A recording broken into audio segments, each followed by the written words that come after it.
இன்றைக்கி டியூட்டியை முடிச்சுட்டு வந்த கையோடையும் வந்து சக்கரவள்ளி கிழங்கு வாங்கிட்டு வந்துட்டாங்க. நைட்டு சாப்பாடுக்கு இன்றைக்கி வந்து சக்கரவள்ளி கிழங்கு தாங்க. என்னோடய கிச்சனை பார்த்திங்களா, ரொம்ப கன்றாவியாக இருக்குதா, என்ன பண்ணுறதுங்க, டைம் கிடைக்க மாட்டேங்குது க்ளீன் பண்ணுறதுக்கு.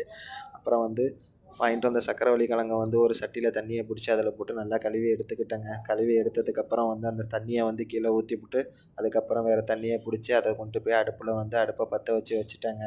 வச்சதுக்கப்புறம் வந்து நம்ம ஏற்கனவே கழுவி வச்சுருந்த 2 சக்கரவள்ளி கிழங்கை எடுத்து அந்த தண்ணி உள்ளே போட்டேங்க. தண்ணி உள்ளே போட்டு கொஞ்சம் நேரம் ஒரு 10 நிமிஷம் கிட்ட வந்து கொதிக்க விட்டேங்க. கொதிக்க விட்டதுக்கப்புறம் வந்து வெந்துருச்சான்னு லைட்டாக கத்தியால் குத்தி பார்த்தேங்க.